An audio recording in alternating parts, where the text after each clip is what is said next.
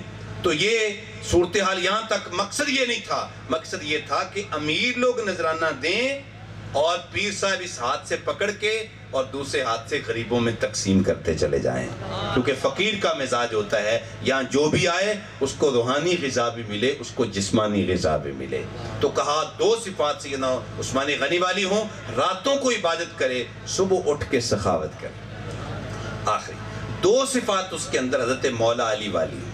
ایک عالم ہو، چونکہ جو جاہل ہوتا ہے وہ اللہ کا ولی نہیں ہو سکتا. حضرت سلطان العارفین بھی فرماتے ہیں نا، علم باج کو کرے فقیری کافر مڑے دیوانہ ہو، سہ ورے دی کرے عبادت پر اللہ تو روے بیگانہ ہو. اور حضرت سیدنا جنید بغدادی فرماتے ہیں من تزاہد بغیر علم فقد مات بالکفر. جو علم کے بغیر زہد کماتا ہے نا اس کا کفر میں خاتمے کا خدشہ ہے کہ کہیں کفر کے اندر اس کا خاتمہ نہ ہو. تو اس لیے پیر عالم ہوتا ہے، جاہل کبھی بھی پیر نہیں ہو سکتا. اب تو معاملہ یہ ہے کہ باپ پیر تھا تو آگے بیٹا بھی پیر ہے، چاہے کلمہ بھی نہ آتا ہو، اور لوگ جو ہیں وہ پاؤں بھی چوم رہے ہیں اور دبا بھی رہے ہیں، نذرانے بھی دے رہے ہیں. میاں یہاں کوئی فائدہ نہیں ہوگا. جو حضرت سیدنا غوث اعظم رضی اللہ تعالیٰ فرما رہے ہیں کہ عالم ہو، یہ میں نہیں کہہ رہا، یہ علماء نہیں فرما رہے، یہ پیرانے پیر فرما رہے ہیں. یہ غوث اعظم شیخ عبد القادر جیلانی فرما رہے ہیں کہ ولی کے لیے عالم ہونا ضروری ہے. ایک تو وہ عالم ہو، دوسرا بہادر ہو. ظاہر ہے اس کو کہیں کلمہ حق بھی کہنا پڑے گا.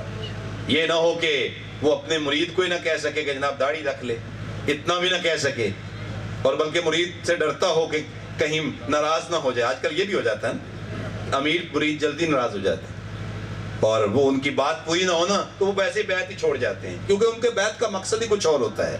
تو میاں بیعت اس لیے نہیں ہوئی جاتی. تو بہادر ہونا چاہیے. اور اس پہ حضرت سیدنا غوث اعظم رضی اللہ تعالیٰ کی وہ بات بڑی معروف ہے کہ آپ تشریف فرما تھے، وقت کا بادشاہ مستنج بلا خلیفہ 5 اشرفیوں کی تھیلیاں لے کے آپ کے پاس آیا. حضرت یہ آپ کی بارگاہ میں نذرانہ پیش کرنا ہے. آپ نے فرمایا اٹھا لو اسے، لے جاؤ. غریبوں کا خون نچوڑ کے مجھے نذرانہ دینے کے لیے آ گئے. حضرت میری اپنی حلال کی کمائی ہے. تو آپ نے ایک تھیلی پکڑی اور اس کو یوں تو دیا اشرفیوں کی تھیلی کو. جب تو دیا نا تو سرخ سرخ قطرے خون کے گرنے لگے اور خون بہنے لگ گیا.